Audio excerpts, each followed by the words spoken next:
Welcome to the Mustang Champions Insights Podcast, the connecting audiences with those who work with, train, and compete with American Mustangs. Join us as we talk to fellow Mustang champions about their perspectives and experiences in working with Mustangs as companions and champions. Here's your host, Matt Manroe. Thank you very much for joining the Mustang Champions Insight Podcast. Thank you for listening in. If you don't know, Mustang Champions is a nonprofit. We do work with the Bureau of Land Management Wild Horse and Burro program in helping them get Mustangs that have been gathered off the range to get them adopted or purchased into private care is the term. I think of it as into homes. And yes, I am Matt Manroe. I am the executive director of Mustang Champions. And our hope is with this podcast that we want to introduce you to people from different backgrounds and experiences that either currently own or have worked with and trained Mustangs for competitions, for workhorses, or just to be great companion horses. And we want to understand, and we want you to understand really some of the differences between Mustangs and most domestic horses and how versatile those Mustangs can be in their work and their jobs. And hopefully you will learn more and will one day consider to own or adopt a Mustang of your own. I'm here today with Patti Gruber, and Patti and I have known I'm getting chills.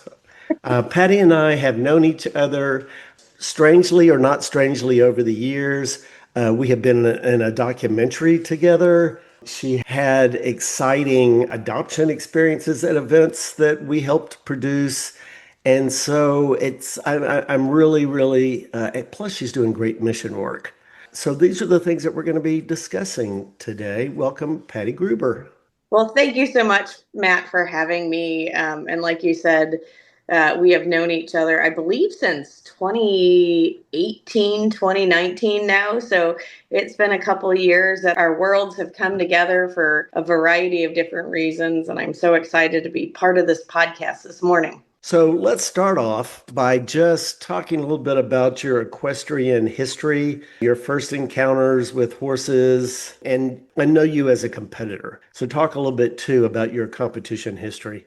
So I grew up like most kids. I grew up with Palominos, quarter horses, Appaloosas, and I remember going out on a family road trip and seeing wild horses and just being like, I don't understand how these horses are surviving, but they were just the coolest thing. And that's a childhood memory that has always stayed with me. When I went to college, still riding horses, I actually wrote a paper for a class on wild horses and burros that my teacher didn't even know that they existed in the wild.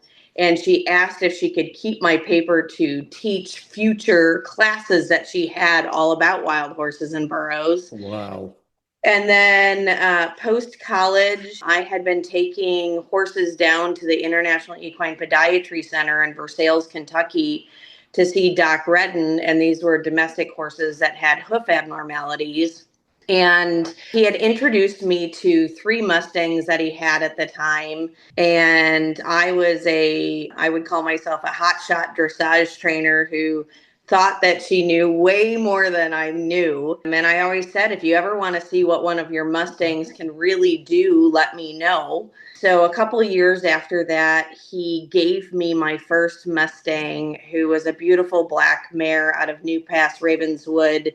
And I called her Luna, which ended up being short for lunatic, because if she was not making me crazy because she was so smart, she would open the gate at my friend's house where she lived when it was time for her kids to get off the bus. And she would walk herself down the driveway and go meet the kids at the bus and walk back up the driveway with the kids, and the kids would put her back in. You are kidding me. I am not kidding. It was the most crazy and magical relationship. And after I had her for a year, Doc asked me if I wanted his Mustang stallion, Padre, who was the first Mustang that I would say really put me into the Mustang scene. He and I went on a journey that I could have never imagined. We were ambassadors for the Bureau of Land Management. We were demo riders for Stephen Peters, who is one of our still Olympic dressage champions that we have in the United States. We went to dressage at Devon, which is the most prestigious dressage show in the United States, where he is the only wild Mustang to ever qualify and compete at that show, where he won reserve champion stallion overall, and he won champion stallion out of his class, which then put us in the forefront, where we ended up in these magazines, and a children's book was written about him. He's a chapter in an adult book, and he became a Breyer model. So we went on this amazing journey doing all of these things, promoting Mustangs, and it has just been a wild ride. And Operation Wild Horse, which is the veterans program that I currently run, I talk about the fact that it's his legacy, because without him, I wouldn't have traveled the country and had the opportunity to do the things that I did with him and feel safe doing it. And it's all thanks to the men and women of our military that I was able to follow my dreams and do that and be free as a female in this country. And my Mustang was what gave me the opportunity to do that. So those two great icons of our American culture coming together just made sense to me. And so Padre's legacy is Operation Wild Horse. So we're absolutely gonna talk about that. But at what level, with what breed did you really compete with in dressage? And then compare your experience with a domestic horse versus a Mustang. What are the differences as you see them? So I didn't start doing dressage until I was in my 20s. And I spent my 20s and 30s riding under a German Barretter. So I had the opportunity to train and learn how to train in the German style, riding everything from starting horses under saddle all the way through Grand Prix horses. It was just 10 years of really learning. And then I kind of moved straight from those warm bloods right into getting Padre. It was kind of funny. I had gotten divorced and I was like, I want this big fancy warm blood and I want to do this stuff. And I was offered Padre, and it was just financially what made sense for me at the time. And all of my dressage friends were so funny because I had like a horse warming party when I brought him home, and they all bought me like these skull and crossbones saddle pads and bags and stuff. They're like, what are you doing with a Mustang stallion? You're going to get yourself killed. And obviously the opposite happened. And all we did is we went through the dressage community and made a lot of people take note about how amazing he was. We would go to dressage shows, and the only way to get a dressage stallion approved in the United States, and it's not that I was looking to breed him, I was looking to prove how amazing Mustangs are. You either have to go through a 100-day stallion test, which you have to have a multi-generation pedigree that you can show, or you have to go through USDF, the United States Dressage Federation, and go in all of these stallion classes to prove the quality of your horse. Wow. So I asked the person running the 100-day stallion test if they would let him in, even knowing that I didn't have his pedigree. And they said, oh, absolutely not. We're not doing that. So I went the other route. And it would be funny because I would be at these horse shows, and Padre and I were very nonchalant about things, and we'd be hanging out in our stalls, and all these other stallion people who were going to be in our class, I would say they would do these flybys, and they would want to come up to me and talk about how amazing their stallion was and what his pedigree was, and, you know, all the things that their stallion had done. And they would ask me about my stallion, and I would explain that Padre was a Mustang out of the wild, and they would kind of snuff me and go walking off like, oh my gosh, what is she even doing here? And I would turn to my friends after we had gone through a couple of shows and I knew where we were at.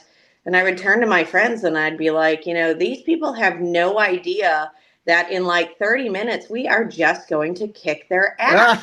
And so we kind of became, and my friends and I still laugh about that. And oh my gosh. we became this little underdog that, people would be like, oh, is he a German riding pony? Oh, is he a Spanish horse? Oh, is he, they'd throw out all these different things. And I'd be like, no, he's a Mustang. He was born in the wild. And in his career, he was beat by the number 2 and the number 3 stallions in the United States only. I think it was the number 2 stallion is the highest scoring stallion ever in the United States still. And he beat the highest scoring Swedish warm blood stallion in the United States. So, he really got on the map and said, hey, we need to stop and we need to look at, what we're breeding in domestic horses, because we're breeding a lot of the good things out of them. But look what's naturally produced and naturally out there. So I still go out to events and I will meet people and they will tell me that I'm the one who inspired them to, go out and get a Mustang and do dressage with the Mustang and how much they love it. And I will tell you that, anytime I'm going into a crazy situation, whether I'm going into a trade show with horses, or I'm doing a parade, or I'm doing dressage, or doing anything else, I would rather be riding a Mustang, because I know that brain that is under me and that connection that I've made with that horse is going to keep both of us safe. And they're so naturally athletic, and you teach them to use their bodies through dressage, and it's just an amazing journey and an amazing partnership. So give me an estimated cost of these stallions that you might have competed against. What would you say a price range might be for some of those animals? So that's funny that you asked that. So after dressage at Devon, I got a call from my insurance company, and I had Padre insured for $10,000 at that time going into the show. And it was because we were doing all of this traveling and just, God forbid, something happened. So the insurance company called me and they said I had to up my insurance to a minimum of $250,000, because that was the minimum price that was on any horse that had ever won at dressage at Devon. And what would you say the high end for some of these stallions might be? Millions?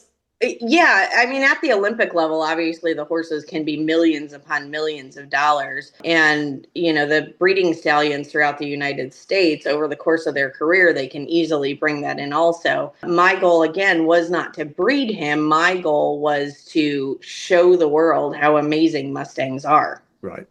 So something that gives me great pleasure is our Mustang Classic event is in Rolex Stadium at the Kentucky Horse Park. And I have watched Defender 3-Day. It was even an Olympic qualifying event. And I know the horses are worth a lot of money.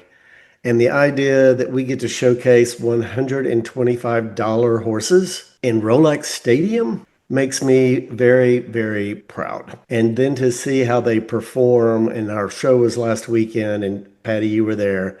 I mean, it's just pretty amazing what people are doing with these horses in less than a year of training. So I want to talk next about a experience we had in a documentary, and this horse that you were very passionate about. And just talk a little about his story, and that's going to transition us then into your veterans program. So Jimmy, who is the founder and president of Veterans R&R, and he is also my other half. He is a Marine Corps veteran. He and I had traveled out to Fort Worth, and I was taking notes in my program about what I liked about the different horses and the different trainers. And we were approached by a film crew who I assumed was just doing some little social media something. And they said, hey, you're over here and you're taking more notes on what's going on than the judges who are sitting in the section next to you are. What are you doing and who are you? So I explained, that I was just writing down what I liked. And at one point he asked me if there was any one horse in the arena that you would want to bid on, who would it be and why?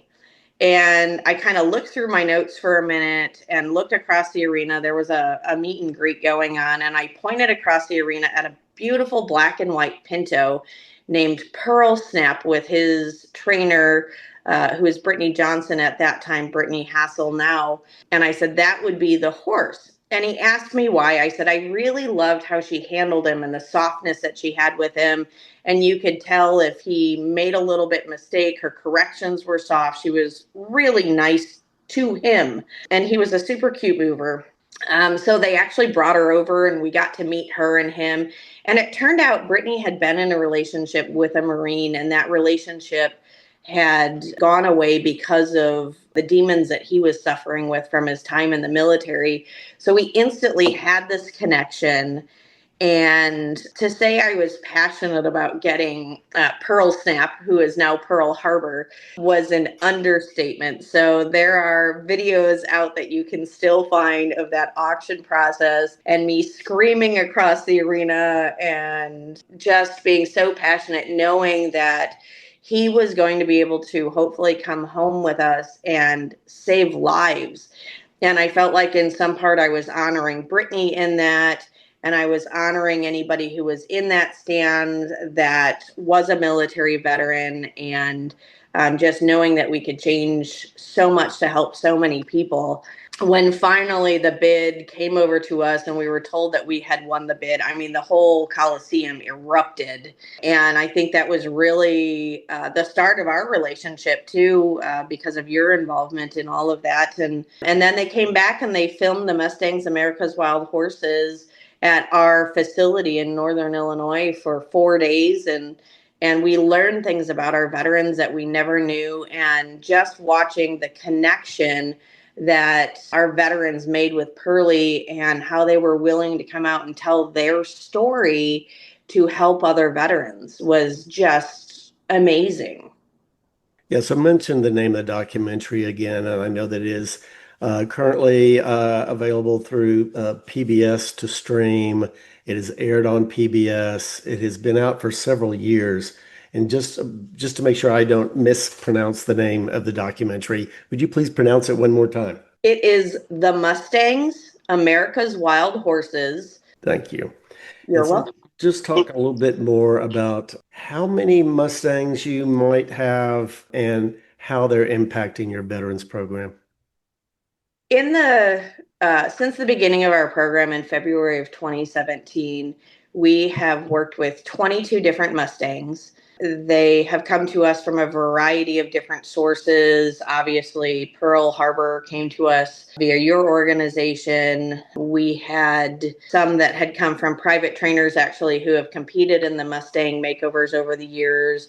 We have a couple that have come from private homes, and some that unfortunately have come out of less than desirable situations. So we currently have 16 Mustangs in the program. But one of the interesting things that we do as part of the program that directly relates back to you is I work with trainers who gentle Mustangs and get them started under saddles. And some of them will compete in the Mustang Classic or one of the Mustang Champions shows. And then they come to us to get a little bit of one-on-one time in our program where they're exposed to a ton of people. And then we will work with those trainers to help them find their forever homes. In the last 2 years, we have already placed 6 of them that way. We have another 3 coming in the end of this month. And we're so proud to be helping on a small scale to continue to help Mustangs get into new homes. But with the permanent residents that we have,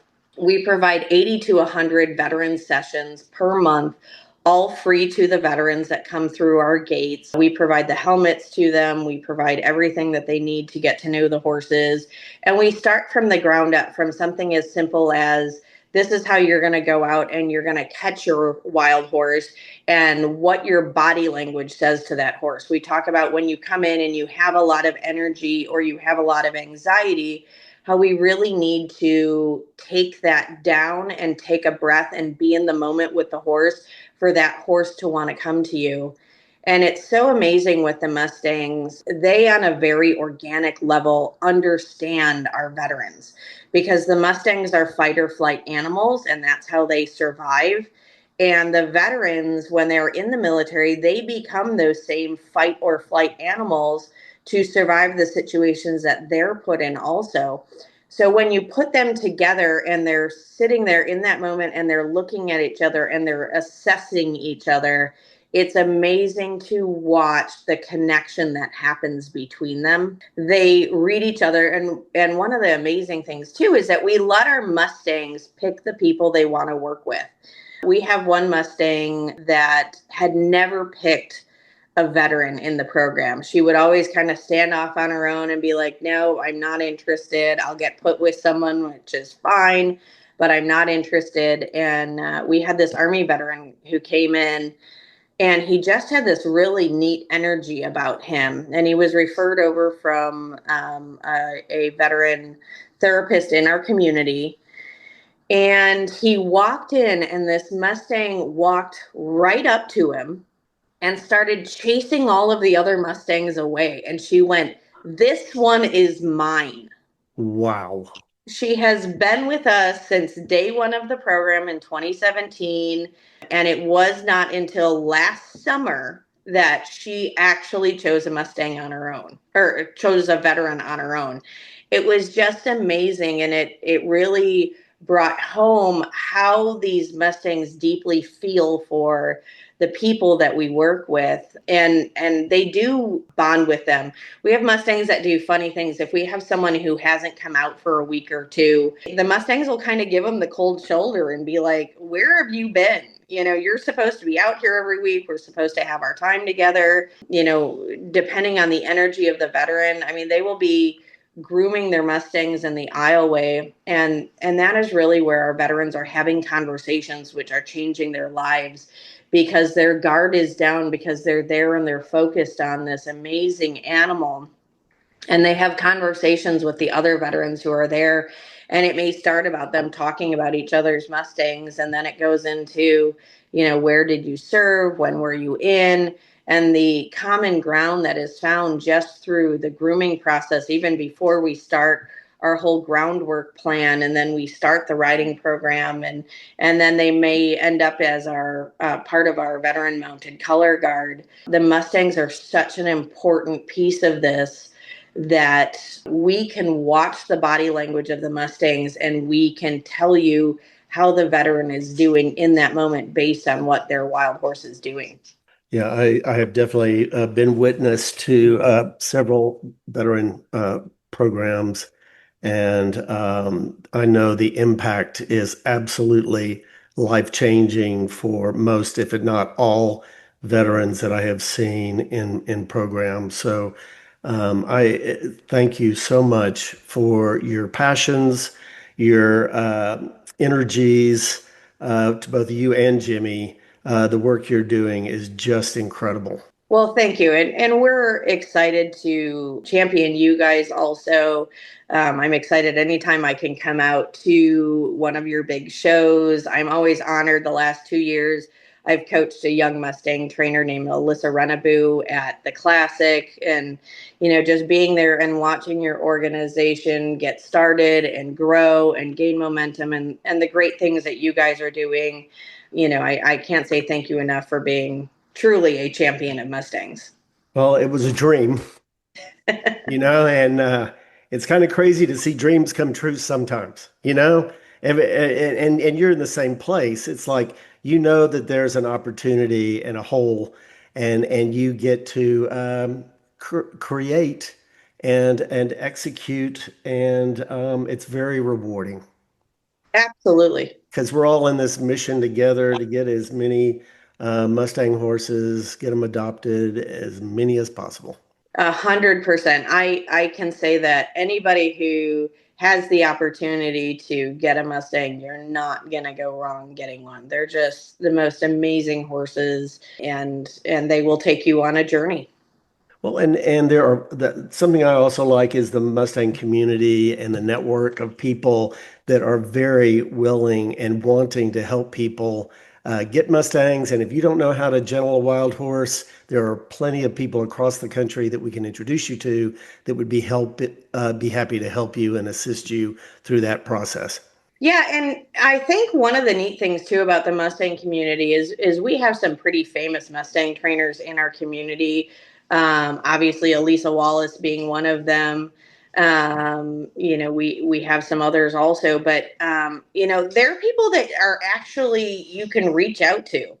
and they will get back to you. The Mustang community is unlike any other equine community. All the other equine communities, it seems to be, every person for themselves and, everybody trying to outdo somebody else. And I can say the feeling in the Mustang community, while maybe there are some people that are that way, but I feel like those get weeded out. It really is a community unlike any other equine community, that people are going to be excited for you. They're going to be happy for you. We do our logo on the front of our shirts, and it's our Freeze brand that was unique to our organization. And when you're walking around, you're wearing that shirt and somebody knows what it is. It's like you guys are instantly friends. It does not matter if you're Western, if you're English, if you're dressage, if you're eventing, if you're trail riding. If you have a Mustang and you meet somebody else with a Mustang, you are instantly friends. You are instantly cheering each other on, helping each other out. And it truly is amazing to see what the Mustang community can do. So thank you very much, Patti. Always a pleasure. And thank you to everyone out there that has been here listening in on this conversation. And please think about adopting a Mustang. And again, thank you, Patti, and onward. Sounds great. Thanks for having me, Matt. And check out Operation Wild Horse on social media. And what about a URL for a website or something? You can go to operationwildhorse.org. You can find us on Facebook under Operation Wild Horse -Veterans R&R. We've got a TikTok under Operation Wild Horse. We have an Instagram, but I am not of the generation that is very good at using it. But you can find us all over the place. And if you want more information, you can reach out to me. I respond to all the emails that come in, all the Facebook messages that come in. So feel free to look up Operation Wild Horse, and happy to talk to everybody. Okay, go change lives. Woohoo! You too. Bye. Thank you. Bye. Thanks for tuning in to the Mustang Champions Insights Podcast. We hope you enjoyed this insightful journey into the world of the American Mustang. Please share this episode and contact Matt anytime at matt.manroe@mustangchampions.org. And join us again for another episode of the Mustang Champions Insights Podcast on the Equus Radio Network.